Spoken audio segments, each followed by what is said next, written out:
श्री कृष्ण और उनके उपदेश भारतीय संस्कृति और धर्म के महत्वपूर्ण अंश है। उनके विचार और शिक्षाएं आज भी हमें प्रेरणा और मार्गदर्शन प्रदान करती है।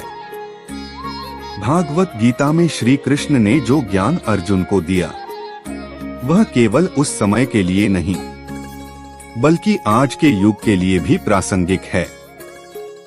उनके विचार हमें कर्म योग और ज्ञान योग के माध्यम से जीवन को समझने और जीने की दिशा दिखाते हैं। श्री कृष्ण ने कहा है कि अपने कर्तव्यों का पालन करना ही सबसे बड़ा धर्म है। वह हमें सिखाते हैं कि व्यक्ति को बिना किसी फल की इच्छा के अपने कार्य करने चाहिए। कर्मण्येवाधिकार इस्तेमाल फलेषु कदाचन का अर्थ है कि हमें सिर्फ कर्म करने का अधिकार है, परंतु उसके फलों की चिंता नहीं करनी चाहिए। यह विचार हमें सिखाता है कि मेहनत और ईमानदारी से अपने कर्तव्यों का पालन करने में ही सच्ची सफलता है। इसके साथ ही श्री कृष्ण ने हमें सिखाया कि प्रत्येक व्यक्ति के भीतर भगवान का अंश है और हमें सभी में इस परमात्मा का दर्शन करना चाहिए। उन्होंने कहा, सर्वभूत शुरुआत माना सर्वभूतनी, जिसका अर्थ है कि सभी प्राणियों में आत्मा को देखना और सभी आत्माओं को अपने भीतर देखना। यह हमें सिखाता है कि सभी के प्रति सम्मान भाव रखना चाहिए और किसी से द्वेष नहीं करना चाहिए। श्री कृष्ण का जीवन हमें यह भी सीखना है कि जीवन में धैर्य और समर्पण का महत्व कितना बड़ा है। जब अर्जुन ने युद्ध के मैदान में अपने कर्तव्य से विमुख होकर शांति और निर्णयता की ओर जाना चाहा, तब श्री कृष्ण ने उन्हें सच्चे योग का मार्ग दिखाया। उन्होंने कहा कि सच्चा योग वही है जिसमें मनुष्य अपने मन और इंद्रियों पर नियंत्रण रखता है और सभी कार्यों को ईश्वर को अर्पित कर देता है। श्री कृष्ण की लीलाओं से हमें शिक्षा मिलती है कि जीवन में हर परिस्थिति का सामना धैर्य और सूझबूझ से करना चाहिए, चाहे वह माखन चोरी की लीला हो या कंस वध का प्रसंग।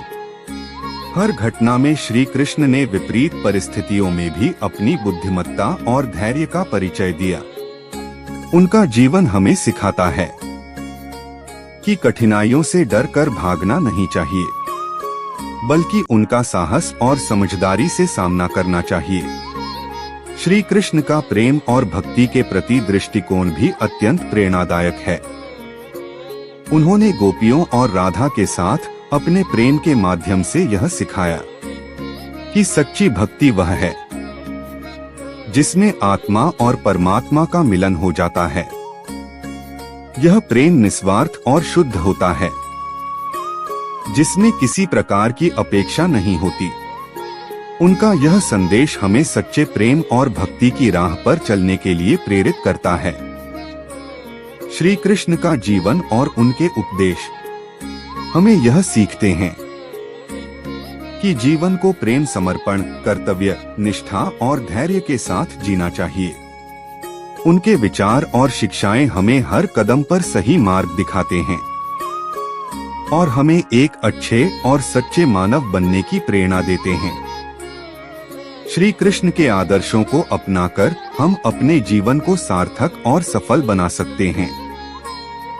उनके उपदेशों का पालन करके हम केवल व्यक्तिगत सफलता प्राप्त कर सकते हैं, बल्कि समाज और देश के विकास में भी योगदान दे सकते हैं। यहाँ एक और प्रेरणादायक कहानी है जो श्री कृष्ण के जीवन से ली गई है और जिसका गहरा संदेश है। श्री कृष्ण और सुदामा की मित्रता। श्री कृष्ण और सुदामा की मित्रता की कहानी बहुत प्रसिद्ध है और यह हमें सच्ची मित्रता और उदारता का संदेश देती है। बचपन की मित्रता। श्री कृष्ण और सुदामा गुरुकुल में एक साथ पढ़ते थे और दोनों के बीच गहरी मित्रता थी। सुदामा एक गरीब ब्राह्मण था, जबकि श्री कृष्ण एक राजकुमार थे। लेकिन इस भेदभाव ने उनकी मित्रता को कभी प्रभावित नहीं किया। सुदामा का संघर्ष। समय बिता गया और दोनों मित्र अपनी अपनी दिशा में चले गए। श्री कृष्ण द्वारका के राजा बन गए और सुदामा अपने गांव में गरीबों के साथ संघर्ष करने लगे हैं। उनकी आर्थिक स्थिति बहुत खराब हो गई और परिवार को भोजन जुटाने में भी कठिनाई होती। सुदामा की पत्नी ने उनसे आग्रह किया कि द्वारका जाने के लिए तैयार हो। अपने मित्र के लिए उनके पास उपहार देने के लिए कुछ भी नहीं था। जब सुदामा द्वारका पहुंचे तो श्री कृष्ण ने अपने बचपन के मित्र को पहचान लिया और बड़ी ही आत्मीयता से उनका स्वागत किया। श्री कृष्ण ने सुदामा के पैर धोए, उन्हें अपने सिंहासन पर बिठाया और उनके साथ भोजन किया। सुदामा के पास जो थोड़े से चावल के दाने थे जो उनकी पत्नी ने रखे थे, श्री कृष्ण ने उसे बड़े प्रेम से स्वीकार किया और खाते समय उनकी आंखों में आंसू आ गए। सुदामा की स्थिति में परिवर्तन। सुदामा ने श्री कृष्ण से अपनी गरीबी के बारे में कुछ नहीं कहा। वह सिर्फ अपने मित्र से मिलने आए थे, लेकिन श्री कृष्ण ने सुदामा की स्थिति को भांप लिया और उनके जाने के बाद उन्होंने सुदामा के घर को धन-धान से भर दिया।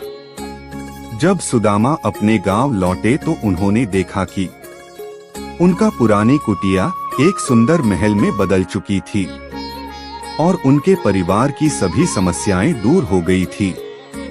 श्री कृष्ण और सुदामा की मित्रता की यह कहानी हमें सिखाती है कि मित्रता में भौतिक संपत्ति का कोई महत्व नहीं होता। सच्चा मित्र वही होता है जो किसी भी परिस्थिति में अपने मित्र का साथ नहीं छोड़ता।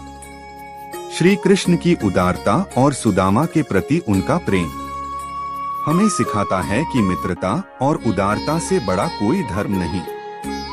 दोस्तों, आपको हमारी यह वीडियो कैसी लगी? लाइक सब्सक्राइब जरूर करें।